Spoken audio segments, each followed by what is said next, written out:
Cet exercice a été posé au brevet des collèges d'Amérique du Nord en 2017. Énoncé.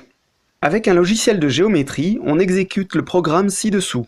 Construire un carré ABCD, tracer le cercle de centre A et de rayon AC. Placer le point E à l'intersection du cercle et de la demi-droite AB. Construire un carré DEFG. Question 1. Sur la copie, réalisez la construction avec AB égale 3 cm. Pour cette question, il n'y a pas de problème particulier pour la construction de cette figure. Question 2. Dans cette question, AB égale 10 cm. Petit a, montrez que AC égale racine de 200 cm. Réponse. On observe que ABC forme un triangle rectangle en B.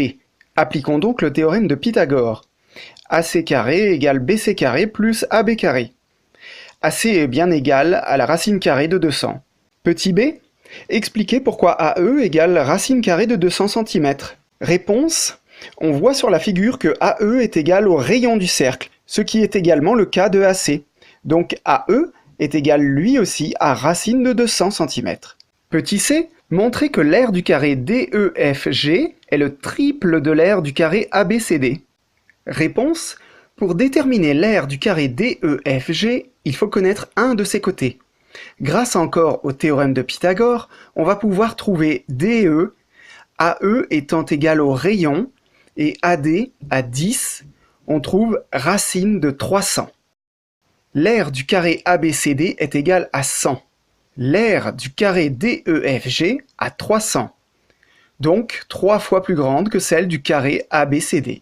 Question 3. On admet pour cette question que pour n'importe quelle longueur du côté AB, l'aire du carré DEFG est toujours le triple de l'aire du carré ABCD. En exécutant ce programme de construction, on souhaite obtenir un carré DEFG ayant une aire de 48 cm². Quelle longueur AB faut-il choisir au départ? Réponse. L'aire du carré ABCD étant 3 fois plus petite que celle du carré DEFG, elle sera donc égale à 48 divisé par 3 égale 16 cm². D'où la longueur AB égale la racine carrée de 16, soit 4 cm.